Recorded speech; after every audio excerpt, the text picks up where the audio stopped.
joined today by Andy Peters, who's going to be performing at the Punx Can't Laugh Weekender on September 19th. Andy, thank you for joining me today. Thanks for having me. Now, what drew you to doing stand-up? Oh my gosh. It's been so many years now. I started in 2000. So I'm such a dinosaur of this. I was in college. I went to Central Michigan University. I'm from here in Michigan. I'm in Detroit right now, but I'm from Monroe, Michigan. I went to Central Michigan University, and if I remember, I think it was my freshman year of college. Yeah, it was 2000. So it was my freshman year of college, and there was, I had always been a fan. It was kind of a thing of, my parents always gave me a hard time because I was always watching Comedy Central. I think that's really where it started, Yeah. was kind of the classic comedy fan, stand-up fan, watched Comedy Central all the time when I was supposed to be doing my homework.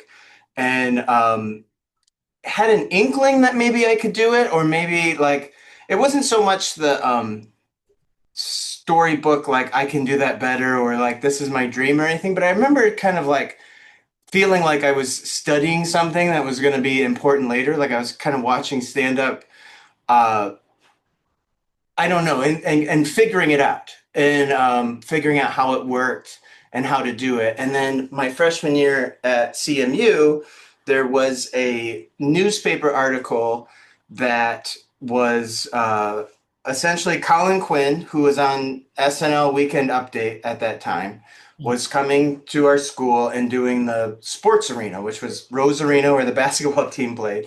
And they were doing an open call audition for every CMU student to find, I think it was called like funniest student on campus or something like that. And like me and maybe I think it was like three other people showed up to this like audition. Yeah. And so they ended up just doing the audition in the sports arena, opening. That's what opened for Colin Quinn was Oh, wow. me. It was me doing bits that I had written like that week. It was my first time on stage in front of a, somewhat well sold sports arena. I remember That's so big. I remember like the middle section was sold out and a little bit of like the side section was sold out.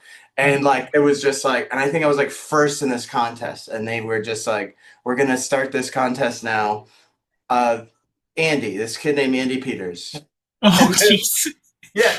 And then the other acts I remember were like, I think a guy did like verbatim an Adam Sandler song on guitar. And then another guy was doing do you remember Kevin Nealon? Well, Kevin Nealon, he's still around. He Yeah. does the subliminal stuff Mhm. where he'll say like a one-liner and then the punchline is like what he says under his breath. Yeah. A guy was doing that. And I forget what the other one was, but I think I was the only one who was like actually doing who did the assignment, who like I think other people were like do your interpretation of stand up, and from studying, from watching Comedy Central all the time, I was like, okay, I want to do this correct. So I ended up winning that, and then the second show I did was the organization that like produces shows. They threw me a bone, and I hosted like it was like the BET comedy jam tour with Renee Hicks. I don't know if you remember her. She's Renee Hicks is amazing. And Shang, Sheng, Shang, and they were like the headliners, and I hosted, and like, and that one I bombed. That was my second time on stage, and that was a theater show. So my Oh, first time on, yeah.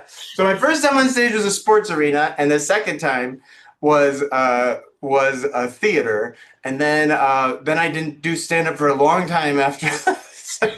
And then really when I started, when I moved to Seattle out of school, um, and I really started just like the standard story of open mics, and like went to my first open mic. And I remember what really drew me in to thinking I could do this was a like a local headliner, Dwayne Goad, who's amazing. If you don't know Dwayne Goad, look him up. Seattle headliner, legend, amazing. He was like the first headliner at the first Seattle open mic I did that was, I mean, I think he said like you can do that, like you got you should keep doing this or something along those lines of like, oh, that was great, you should keep doing this. And I mean, clearly my first time doing an open mic and yeah, I think between doing the stadiums and theater stuff in college and actually starting to do it was probably um like 3 years, three Hmm. years. And I mean, that second show probably should have scared me away from doing stand up forever, but now I'm here 26 years later, whatever it is. And like trial by fire. I mean, Yeah. I think we're probably around the same age. I feel like growing up when we did with like that the plethora of brick wall comedy TV shows that we all had, like all the comic in front of a brick wall telling jokes. Yes. I think it was kind of a special time in a lot of ways. Like it felt like during that 80s, early 90s boom, comedy was Yes. really accessible in a way that it hadn't been. It's like stand up in particular was accessible in a way that it hadn't been for like generations before that. Forever. And it was really it was on TV a lot. Yeah. It and I remember I had this little TV in my room that got like 4 channels. It was like a basic cable package that had, and so yes, exactly that. I remember like Comedy Central and late night, and Comedy Central used to show all those old brick wall specials like Live at the Improv and all that stuff that was like you would see those clubs. And I remember also being really into Seinfeld. So if you like combine those two things, it was kind of like my high school dream was to do that, to stand in front of a brick wall with a microphone, but then also like to live the lifestyle, like to just have an apartment in New York and that's your job. Like Seinfeld really made it seem like, and now that you look back at that, like it was I mean, I guess there was a boom at that time, so you could make like he had a really nice New York apartment on Yeah. a just barely leaving ever New York comedy career of just and he never like went out much. He had too many hijinks going on. Yeah, yeah. No, I mean, he's always playing the same couple of rooms. Like he'd Yeah, and have he played the a tour a lot improv. more. Yeah, Yeah. So that I mean the brick wall thing, yeah, I'm trying to think of all the exposure to the quintessential brick wall look of stand up was yeah, the early Seinfeld episodes when they did the uh cold open with the brick wall yeah, and then all those old live at the improvs. And then even like I didn't know coming up watching the boom, like it seemed so accessible. You didn't realize uh now I know how hard it is to to yeah. quote unquote make it, but it really seemed like to me in my little like teenage mind there was just like a handful of people doing this and that you just like move to New York City and get in line Yeah. to be a comedian or whatever. You know, they don't tell you about having to flyer the corner and like beg people to come to clubs. Yeah, well, yeah, they don't tell you about bringer shows. They don't tell you about open mics. They don't tell you about the years and years and years opening for people on the road. um, Seinfeld never went into that. no, no, yeah. Now, do you mentioned Seinfeld? Do you have any other comedians that like sort of inspired you over the years that you really look to? Oh, so many. Yeah, so I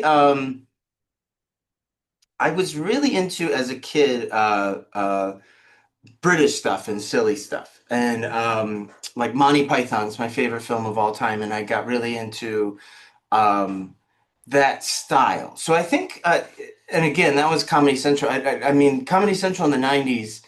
I don't know if they like just got the rights to British stuff, but it used in the daytime it would be old Monty Python sketch episodes. Search for the Holy Grail was on like any like Sunday afternoon.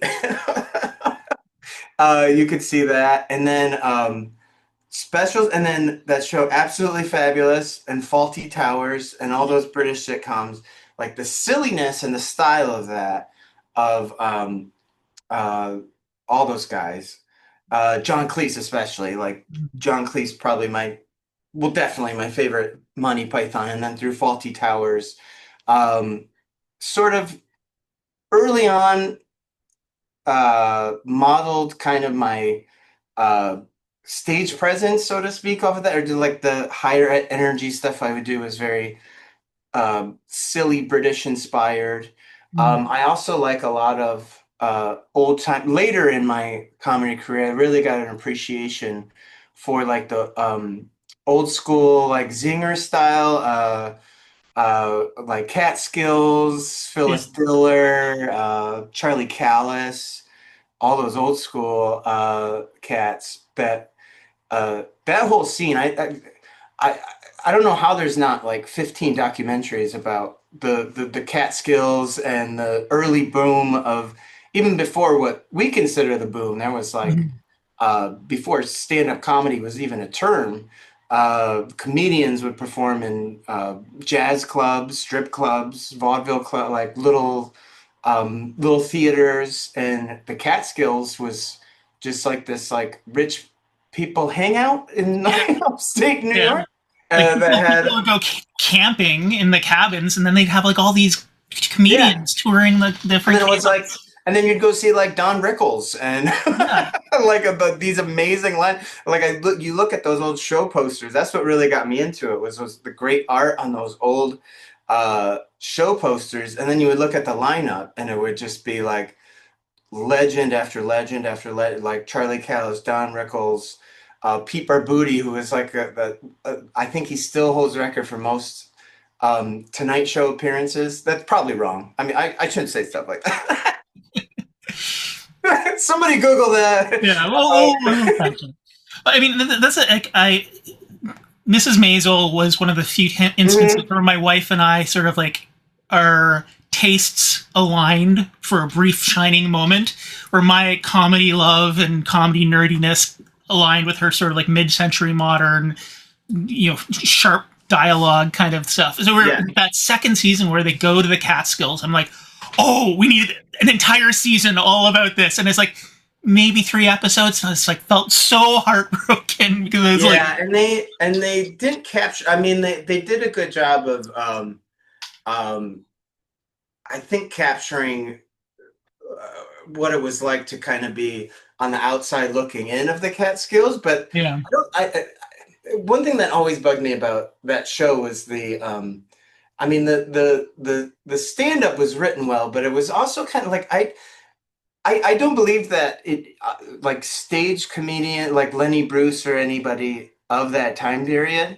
Um, I don't know. Like you see the video footage, and I just don't know if it was done in that sort of like that voice, that they give everybody in that show. They're like, hey, like a lot of it was, but I do think there was like more experimental and a lot of different kinds of comedy happening. yeah. Like, I mean, that era of yeah, comedy. I mean, you'd go and see like, you'd go to the East Village and you'd see, the Smothers Brothers yeah, playing with, Bill Cosby, in the same club, in the same room, and then you'd have Lenny Bruce in the audience yeah. watching them.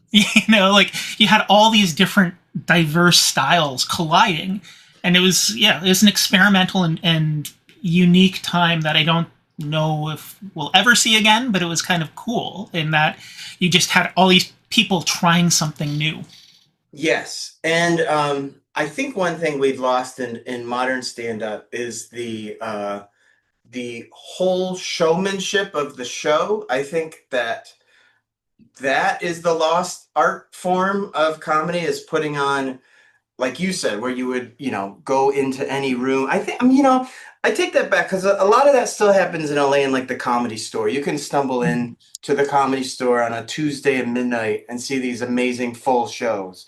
But if you are like an internet comedy fan, or I mean, it's all great comedy individually in little snippets now. But I think what in general is missing in this current, if you want to call it, internet boom of comedy, is the appreciation of like a whole start to finish Mm, comedy show. I don't know if you really got to go, even if you go like you, I think a lot of comedy fans become fans of a comedian online and they go specifically to see that one comedian. So it's there's not a lot of like shows like Comic Relief or like those big gala spectacle things. I know a lot of that happens at the festivals, but in those first boom days, that used to be just like a regular comedy show. Like yeah, if you went to like the a club in Boston, you would see like Dennis Leary and all those guys like back to back to back to back to back. All those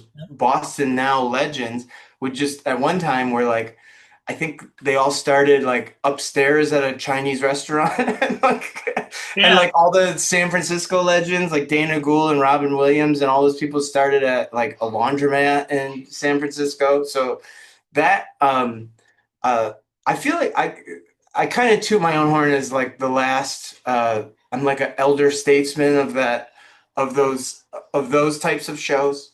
yeah. It, it, Uh it's kind of depressing in a way, but I mean, I feel like it comes and goes. Like the internet is great in some ways as a tool to get your voice out there, but in other ways, like I've been to shows that are these internet famous comedians, yeah. and I actually kind of feel sorry for them because their audiences aren't comedy audiences, and it sucks. Like as a comedy fan, as a person who's done stand up, going to these shows, I'm like, I would not want to perform for this audience because they're like throwing out lines from their online material, like they're throwing Yeah. in sketch. It's just painful to watch. Um, And it's hard because you, yeah, I do feel for them because you now are in a place with shows online where you get really popular with very little material. I mean, the cost of entry as far as amount of material needed to start or to start making money or to start featuring or hosting or headlining. I mean, it goes from like a minute clip online to headlining a city by city tour now mhm, pretty instantly. So I feel, and you get like management right away, like you get hooked into the system quicker now than you ever have off of internet clips, which is great. But I feel bad for when you actually, I don't know how it's going for these these guys and girls as they as they do real hour long set. I can't, you know, some of them I, I don't know if they have like an hour. yeah. I don't know. Without naming names, like there's been specials released recently where I'm just like watching it and I'm like, this is unwatchable.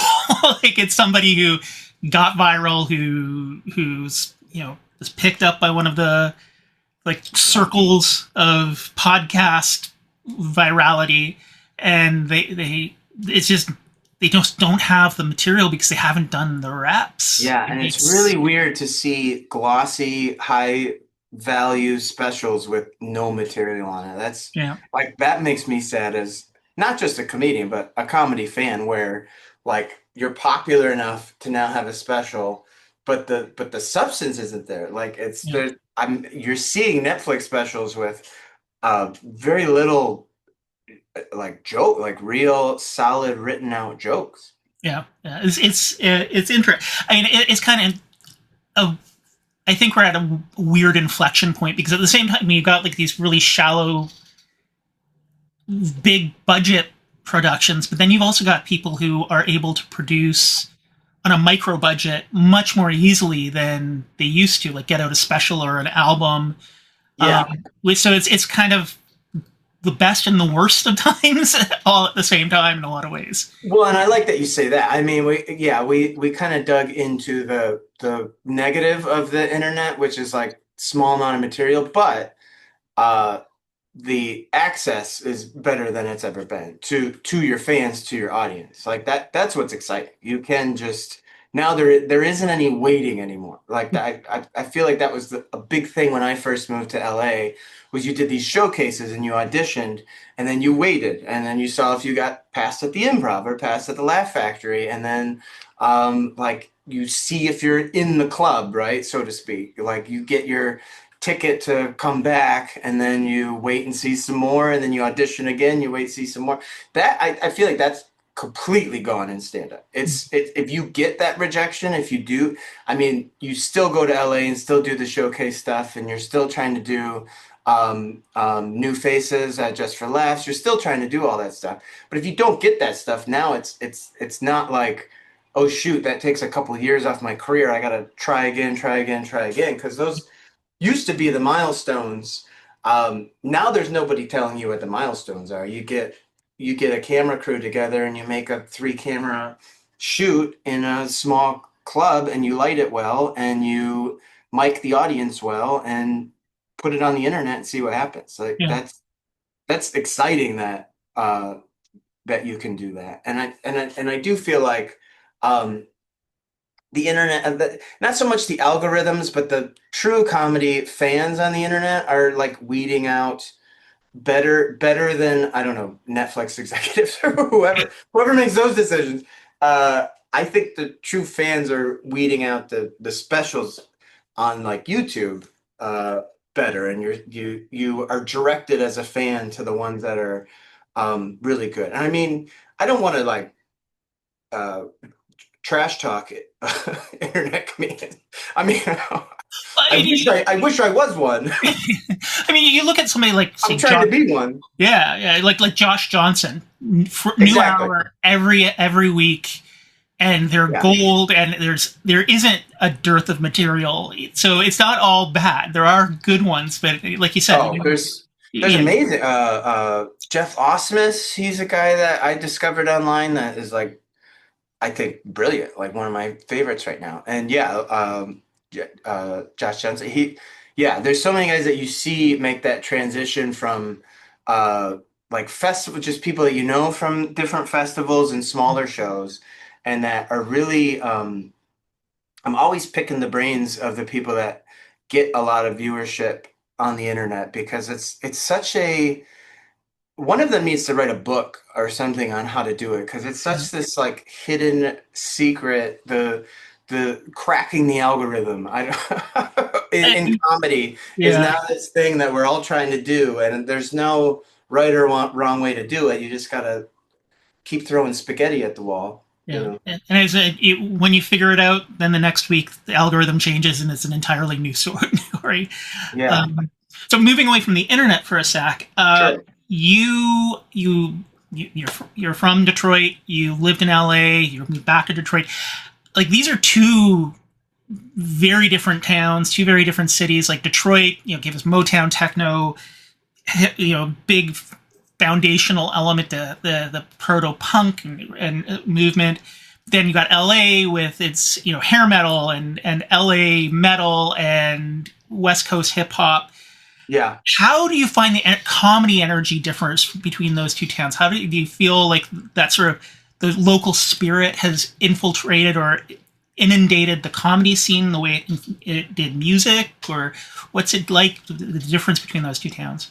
Yeah, so well, comedy wise, first of all, I don't know, Southern California has some pretty good punk rock. I don't Oh know. yeah, oh yeah, no disservice to their Yeah, punk scene Religion, too. ever heard of them? Yeah, Okay. yeah, So I mean but yes, I see your point. Yeah, there is so in places like Detroit, and I started in Seattle, and there is a reflection of the music scene to the comedy scene. It's very the Seattle scene was very DIY, and like we started our own things. There was 2 clubs to do, and they were very like competitive with each other, and so.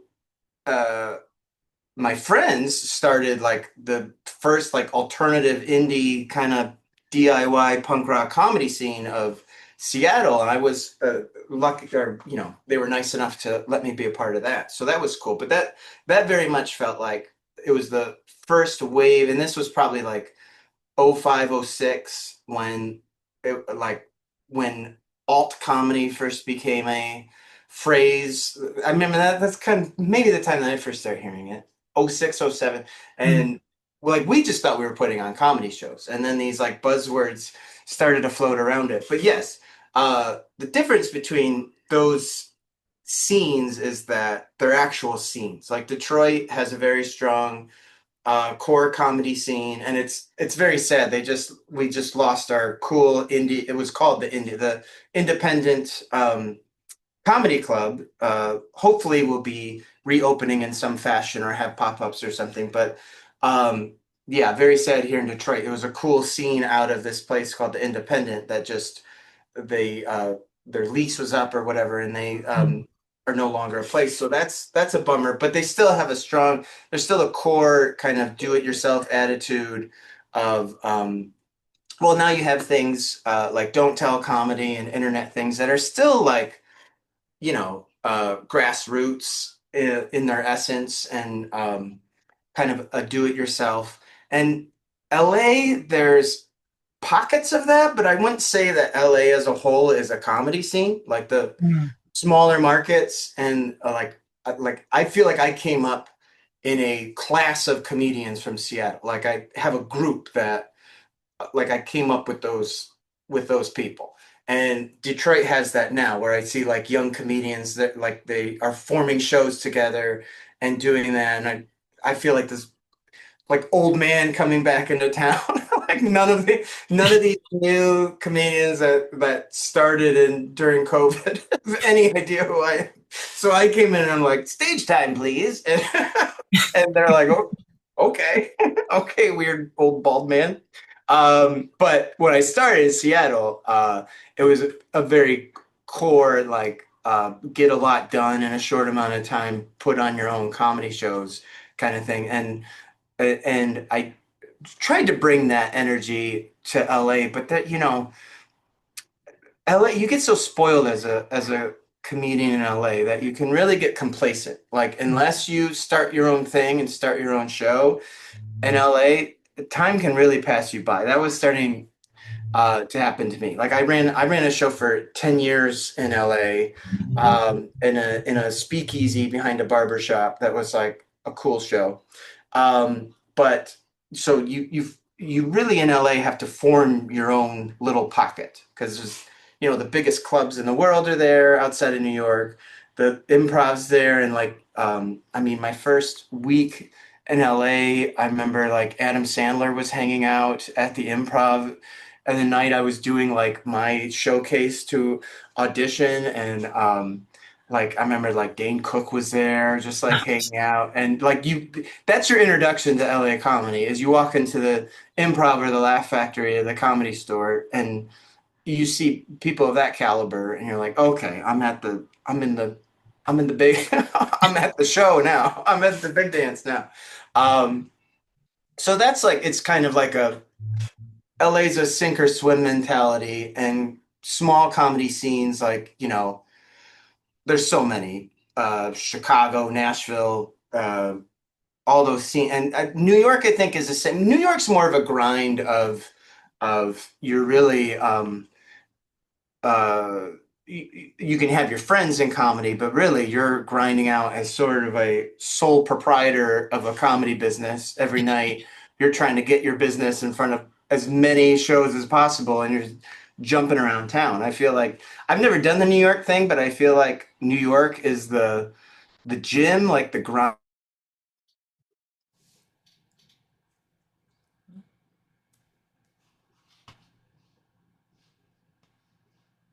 to quote unquote make it. Not that that's even a thing anymore. Making it now is, I guess, shooting your own special.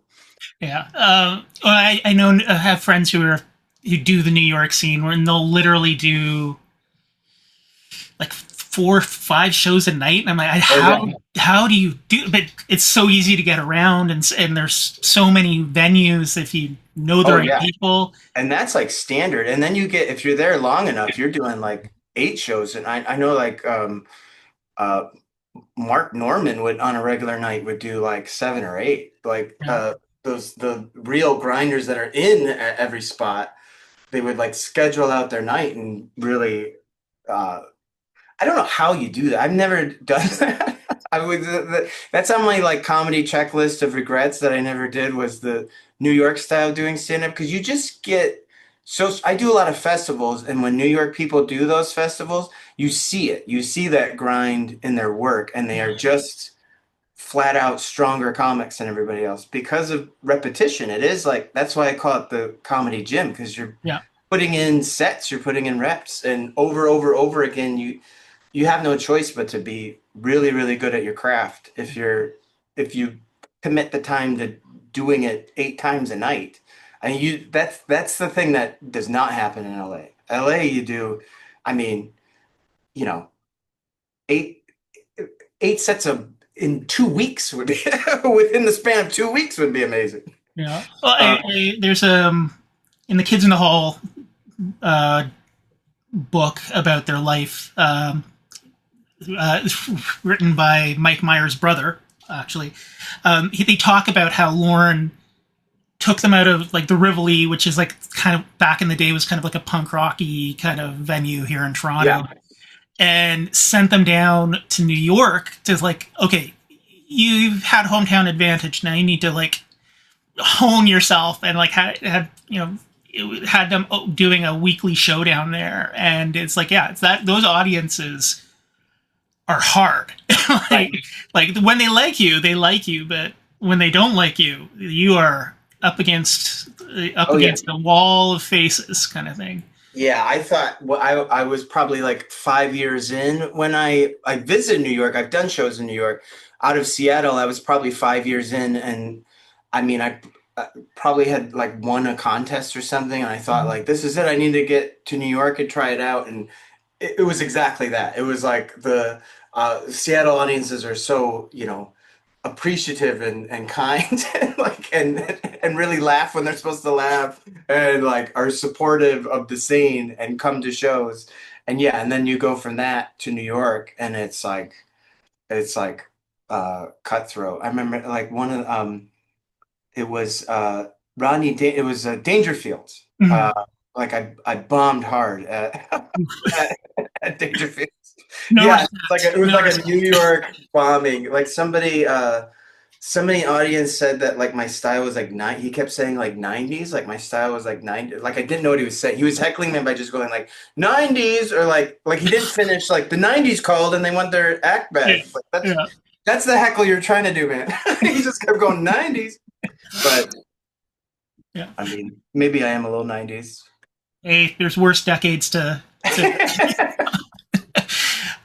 So you know, you have a family, Yeah. you have a couple of kids. What would you say to your kids if they said they wanted to do stand up? Oh man, my kids already want to do. I have a 5-year-old who goes into the basement. I have a microphone in the basement. He goes in the basement and I hear him like putting on stand-up show. Oh, So that's yeah. awesome. Yeah, we'll see. I would be completely supportive. That's, But would have a lot of warnings and I think I would probably be there if my kids did go into stand up, I would like force myself upon them as their first manager. you know, Just there's so just so many they, like just so they bad didn't gigs. sign the contracts that I signed in my first yeah, my first specials, if you even want, whatever. Like yeah, some of the clubs out there, you're lucky to get like $20 for a night. Oh yeah, I mean it's still like that, where you'll get a check for $7. Yeah. You're like, oh Um, thanks.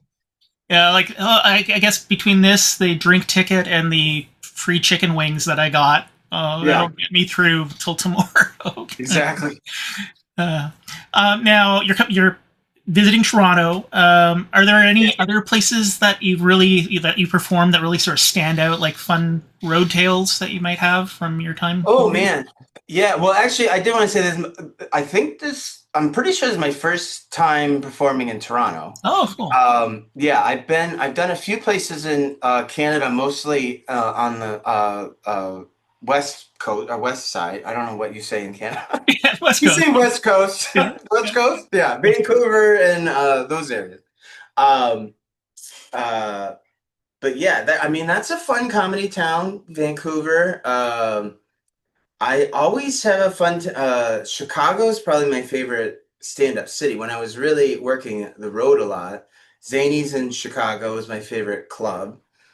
Still is. I mean, I think it's changed hands and different, possibly different ownership. Another thing to Mhm. not quote me on, possibly different ownership than when I used to go there a lot. But Zany's in Chicago. And yeah, I have a lot of stories from early festivals, like Portland, Bridgetown. I don't know if you know the Bridgetown Comedy Festival is one of the first.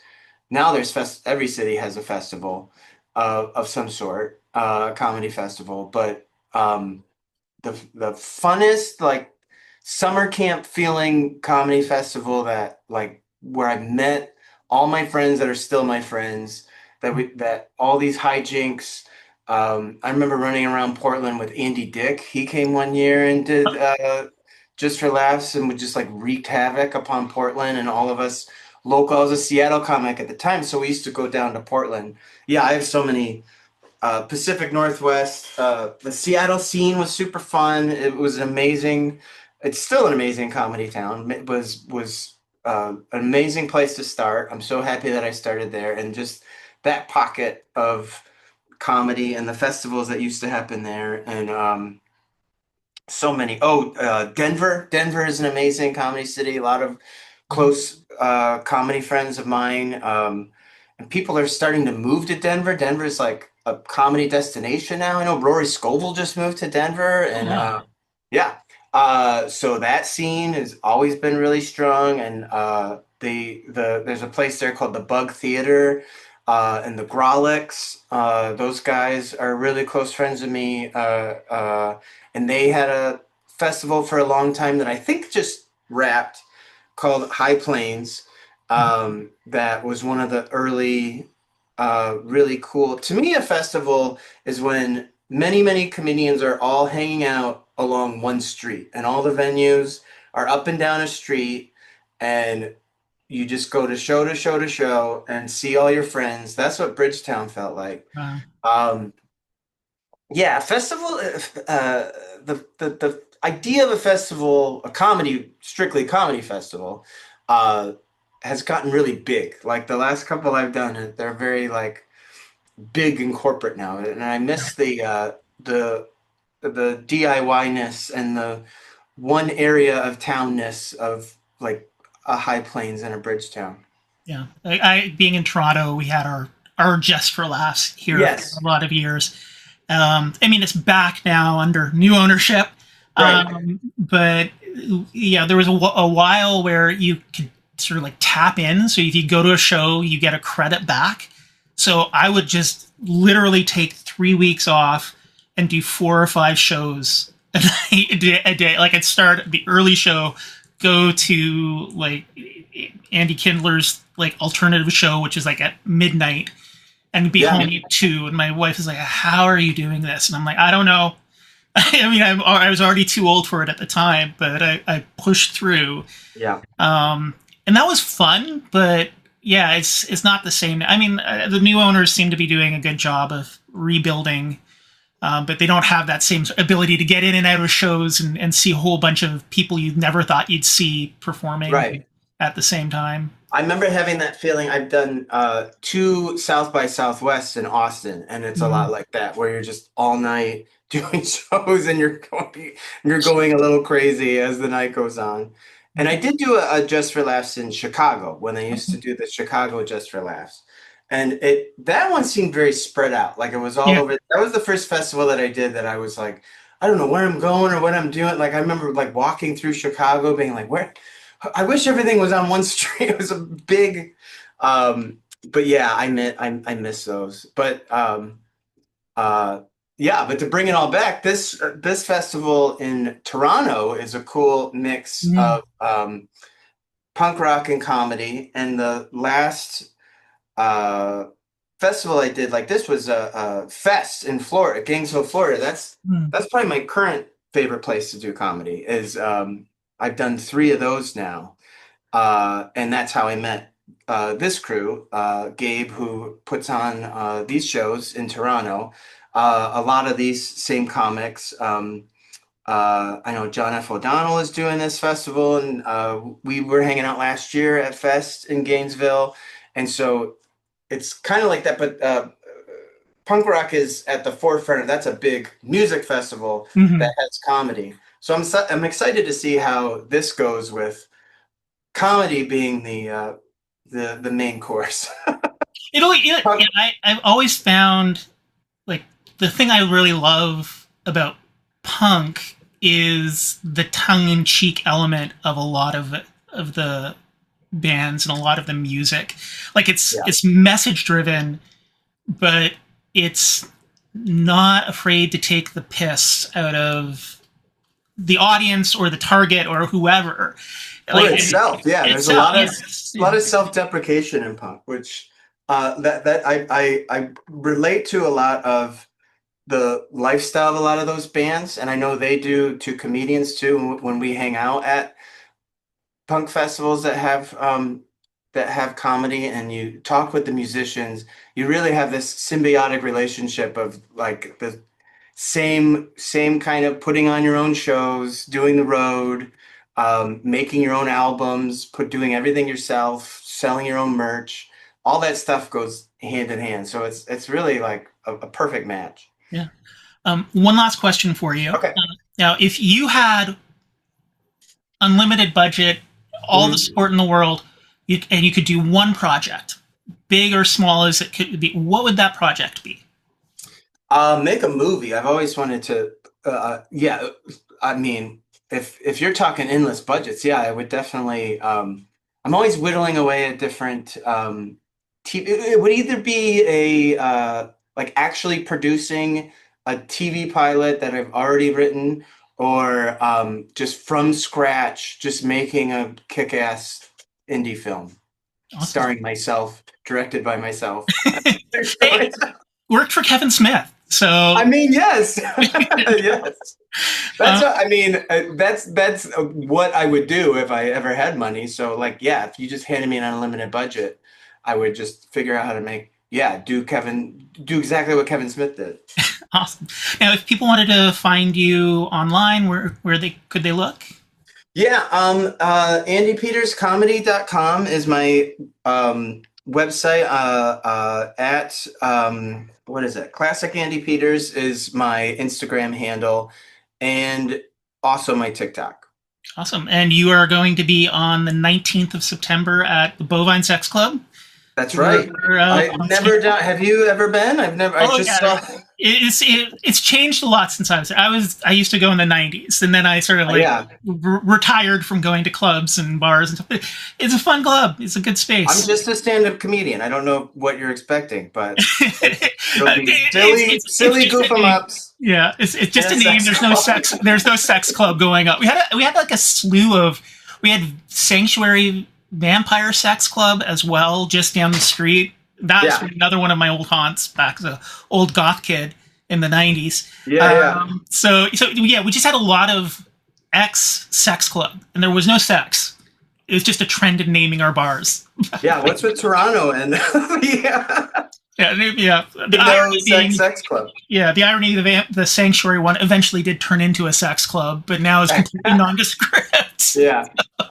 Yeah, awesome. Well, thanks very much for joining me today, and look forward to Yeah. seeing you perform. All right. Yeah. So yeah, I'll be on the 19th, but it's also going the 17th, 18th, and 19th. So I'll be closing it out. But amazing bands. I know John F. O'Donnell, Bailey Pope are the. I think she is the headliner on the first night, and then John F. O'Donnell, and then me. Awesome. All right. Well, look forward to seeing you. All right. Thanks so much. No problem.